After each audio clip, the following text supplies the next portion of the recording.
خدا ناممکن کو ممکن میں بدلنے کی طاقت رکھتا ہے، تو ہم خدا کی طاقت پہ کبھی بھی شک کرنا نہیں چاہیے۔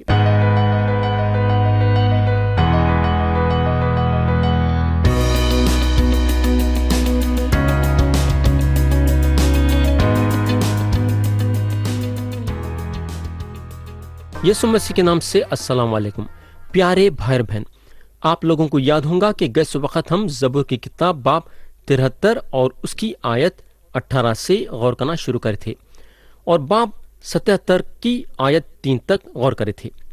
تو اب ہم خدا کا کلام شروع کریں گے اور ہم پڑھیں گے زبور کی کتاب باب 77 اور اس کی آیت 6۔ یہاں لکھا ہوا ہے، مجھے رات کو اپنا گیت یاد آتا ہے، میں اپنے دل ہی میں سوچتا ہوں، میری روح بڑی تفتیش میں لگی ہے۔ پیارے بھائی بہن، رات میں گانا گانا ایک زبردست بات ہوتی ہے کہ ہمارا گانا جو ہے دل سے ہونا چاہیے۔ راتوں میں ایک ایسی بات ہوتی ہے، خاص طور سے جب آپ سوتے رہتے ہیں اور ایک دم سے اٹھتے ہیں اور آپ کو نیند نہیں آتی، تو اس وقت جو ہے آپ اپنے دل میں خدا کی شان میں گا سکتے ہیں، خدا کی بڑائی کرنے کے لیے، خدا کی حمد و ثنا کرنے کے لیے۔ تو یہاں انہوں کیا بولتے ہیں، مجھے رات کو اپنا گیت یاد آتا ہے، میں اپنے دل ہی میں سوچتا ہوں۔ دیکھیں انہوں کیا بول رہے ہیں، میں اپنے دل ہی میں سوچتا ہوں، یعنی کہ دل میں انہوں جو ہے گانا گا رہے تھے۔ تو پیارے بھائی بہن، ایک بات ضرور یاد رکھو کہ ہم ہمیشہ خدا کو یاد کرنا چاہیے، رات رہندو یا دن رہندو یا دوپہر رہندو، کبھی بھی رہندو، ہمارے دل میں ہمیشہ خدا رہنا چاہیے۔ اب ہم پڑھیں گے آیت 7 سے 9۔ کیا خداوند ہمیشہ کے لیے چھوڑ دے گا؟ کیا وہ پھر کبھی مہربان نہ ہوگا؟ کیا اس کی شفقت ہمیشہ کے لیے جاتی رہی؟ کیا اس کا وعدہ ابد تک باطل ہوگا؟ کیا خدا کرم کرنا بھول گیا؟ کیا اس نے خیر سے اپنی رحمت روک لی؟ صلا۔ پیارے بھائی بہن، بعضی وقت ہم خدا سے ایسی سوالاں ڈالتے جیسا زبور لکھنے والے ڈالے۔ ایسے سوال ڈالنے سے یہ ظاہر ہوتا ہے کہ ہمارے میں ایمان نہیں ہے، بلکہ ہم وہ لوگوں کے برابر ہو جاتے ہیں جو یہ بولتے ہیں کہ یہ دنیا میں خدا نہیں۔ یعنی کہ بولنے کا مطلب یہ ہے کہ خدا کو جانتے ہوئے بھی جو ہے ایمان نہیں رکھنا، تو ہم یہ ثابت کرتے ہیں کہ ہم خدا میں یقین نہیں کرتے۔ میرے بھائی اور بہن، ہم ہمیشہ خدا پہ بھروسہ رکھنا چاہیے۔ اب میں آپ کا توجہ آیت 13 پہ لانا چاہوں گا۔ یہاں لکھا ہوا ہے، اے خدا تیری راہ مقدس میں ہے، کون سا دیوتا خدا کی مانند بڑا ہے؟ میرے بھائی اور بہن، خدا ہم کو اپنے محبت میں چنا اور ہم کو اس کے لوگوں کے ساتھ ملا دیا۔ ہم کو معلوم ہونا چاہیے کہ خدا چاہتا ہے کہ ہم مسیح بھائی اور بہن مل کے خدا کی عبادت کرنا، ہفتے میں ایک دن خدا کو دینا چاہیے، یعنی کہ کلیسیا میں شامل ہو کے مل کے خدا کی عبادت کرنا چاہیے۔ تو پیارے بھائی اور بہن، کیا آپ ہر اتوار کلیسیا میں جمع ہو رہے ہیں کیا؟ یا پھر آپ یہ سوچتے ہیں کہ گھر میں عبادت کر لے تو بہت اچھا ہے؟ اگر آپ ایسا سوچ رہے ہیں اور اگر آپ ایسا کر رہے ہیں تو آپ خدا کے مرضی کے باہر ہیں۔ اب ہم آیت 16 سے 19 پڑھیں گے۔ اے خدا، سمندروں نے تجھے دیکھا، سمندر تجھے دیکھ کر ڈر گئے، گہراؤ بھی کانپ اٹھے، بدلیوں نے پانی برسایا، افلاک سے آواز آئی، تیرے تیر بھی چاروں طرف چلے، بھگولے میں تیرے رات کی آواز تھی، برق نے جہاں کو روشن کر دیا، زمین لرزی اور کانپی، تیری راہ سمندر میں ہیں۔ کلام کا یہ حصہ خاص طور سے اس کے طرف اشارہ کرتا ہے جو خدا اسرائیلیوں کو لال دریا کے پار لایا۔ آیت 20 پڑھیں گے، جو کہ یہ باب کی آخری آیت ہے۔ تو نے موسیٰ اور ہارون کے وسیلے سے گلے کی طرح اپنے لوگوں کی رہنمائی کی۔ میرے دوست، یہ بات ہم پہ لاگو ہوتی ہے۔ آج خدا اپنے لوگوں کو چھڑا سکتا ہے وہ تعلیم سے جو یہ بولتی ہے کہ یہ کائنات میں خدا نہیں، اور سارے ناپاکی اور ظلم سے خدا اپنے لوگوں کو چھڑا سکتا ہے۔ تو آپ خدا کے بارے میں سوچ سکتے تھے کہ کتنا زبردست اور محبت بھرا خدا ہے، بلکہ ہمارا چرواہا ہے خدا۔ تو یہاں ختم ہوا باب 77۔ اب ہم اٹھائیں گے باب 78۔ یہ باب کا مضمون ہے اسرائیل کی اتہاس موسیٰ سے داؤد تک۔ زبور 78 جو ہے آصف کا مشکل ہے۔ یہ باب کافی بڑا ہے اور اس میں 72 آیتیں ہیں۔ میں آپ کا توجہ صرف چند آیتوں پہ لانا چاہوں گا۔ ہم پڑھیں گے آیت 9 اور 10۔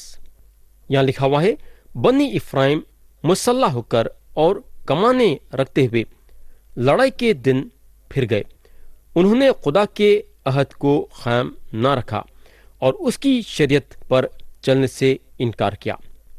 پیارے بھائی بہن، یہ آیت افرائیم کے طرف اشارہ کرتی ہے جب افرائیم جنگ میں نہیں گئی اور خدا یہ بات پہ غور کرا۔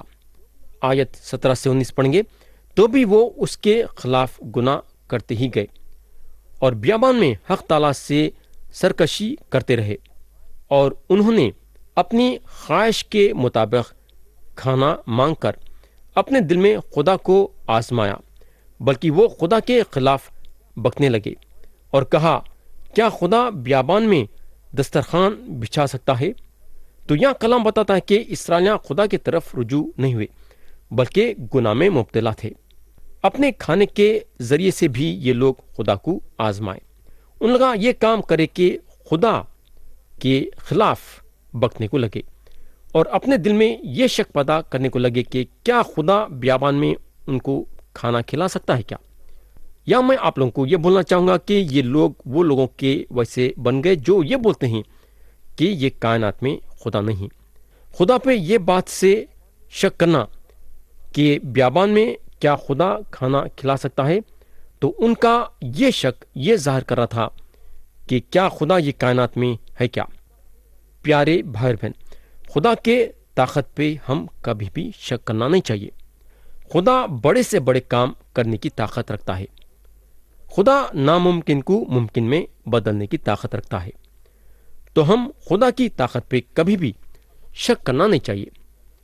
اب ہم دیکھیں گے کہ خدا اسرائیلیوں کے ساتھ کیا کرا۔ ہم پڑھیں گے آیت 25۔ انسانوں نے فرشتوں کی غذا کھائی، اس نے کھانا بھیج کر ان کو آسودہ کیا۔ تو آپ سوچ سکتے کہ وہ غذا کیسی تھی ہوں گی جو خدا ان لوگوں کو کھلایا۔ میرے بھائی اور بہن، خدا جو ہے کووں کو اور چڑیوں کو اور کیڑے مکوڑوں کو کھلانے والا خدا ہے۔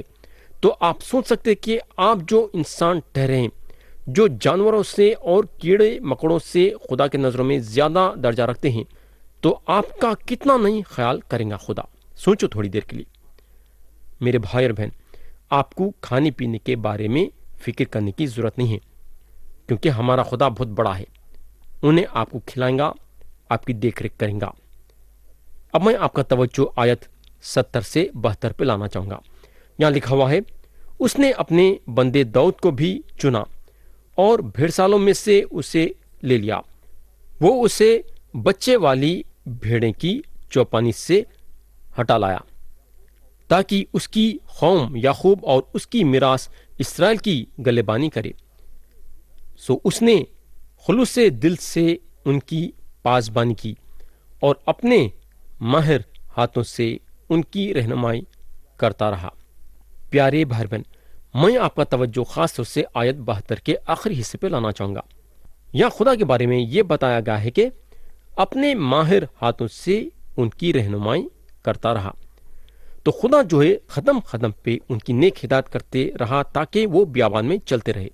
پیارے بھائی بہن، اگر ہم یسوع مسیح پہ ایمان لائے ہیں تو خدا کی پاک روح ہمارے ساتھ ہے، ہماری قدم پہ نیک ہدایت کرنے کے لیے۔